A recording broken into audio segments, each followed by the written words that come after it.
গাড়ি ছেড়ে সাইকেলেই গ্রাম চষছেন সভাধিপতি প্রতিভা। নারায়ণগড়ের তৃণমূল প্রার্থীর অভিনব প্রচারে মজেছে এলাকাবাসী।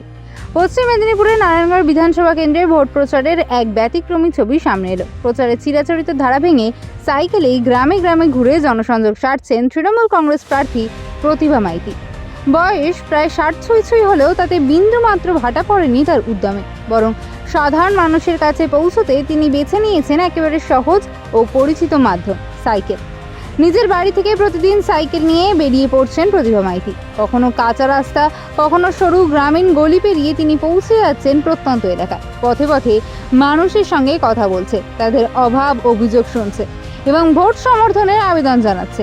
তার এই সহজ সরল প্রচারভঙ্গি ইতিমধ্যেই নজর কেড়েছে এলাকাবাসী। উল্লেখযোগ্য বিষয় হলো, প্রতিভা মাইতি শুধু একজন প্রার্থী নন, তিনি বর্তমানে পশ্চিম মেদিনীপুর জেলা পরিষদের সভাধিপতি।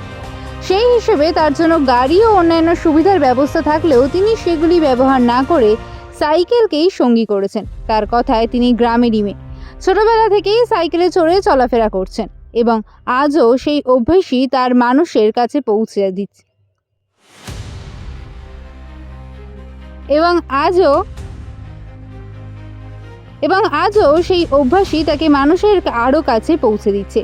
জানা গিয়েছে, শিক্ষকতা জীবনের শুরুতে তিনি একটি নার্সারি স্কুলে পড়াতেন। সেই সময় থেকেই সাইকেল তার নিত্যসঙ্গী, তাই আজও সেই পুরনো অভ্যাস বজায় রেখেই তিনি প্রচারে নেমেছেন। তার মতে, গাড়ি নিয়ে বড় রাস্তায় ঘোরার চেয়ে সাইকেল নিয়ে সরু গলিতে ঢুকে সাধারণ মানুষের সঙ্গে সরাসরি যোগাযোগ করা অনেক বেশি কার্যকর।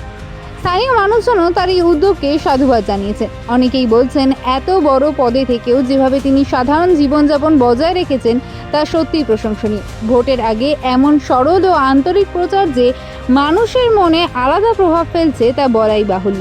সব মিলিয়ে বয়সকে উপেক্ষা করে সাইকেলকে সঙ্গী করে প্রতিভা মাইতির এই প্রচার যেন এক অন্যরকম বার্তা দিচ্ছে। রাজনীতির ময়দানে মানুষের কাছে পৌঁছতে বড় আয়োজন নয়, দরকার আন্তরিকতা ও সরাসরি সংযোগ। নারায়ণগড় থেকে অনুপম জানার রিপোর্ট। আপনারা দেখছেন সময় 365। না, এটা আমার কাছে কোনো অভিনব নয়, এরা সবাই জানে। আমি এখানে নার্সারি স্কুলের ম্যাডাম এবং ওষুধ দোকান ছিল। বিগত দিনে দিদির প্রচারে বলুন, এখানে কোনো অসুবিধা হলে, এখানে জলের পাইপ টাইপ কোনো খারাপ হলে আমি কিন্তু সাইকেলে চড়ে চড়েই এদের কাছে আসতাম। আমি এখন হয়তো একটু কম হয়েছে, কিন্তু গ্রামবাসী থেকে পাড়া থেকে সবাই জানে আমি এভাবেই সাইকেলে করে আমি প্রচারে বেরোই। সবুজ সাথী সাইকেল নিয়ে বেরিয়েছেন প্রচারে, কি বলবেন? সবুজ সাথী হচ্ছে একটা এমনই জিনিস যেটা থেকে মানে পুরো জায়গা আমাদের রাজ্য জুড়ে চলছে। আজকে ছাত্র ছাত্রী সবাই হয়েছে, সেই জন্য আমি দেখাতে চাইছি যে দিদির জিনিস, দিদির ছোঁয়া, দিদির আশীর্বাদ বাংলা জুড়ে রয়েছে, এখানেও আছে।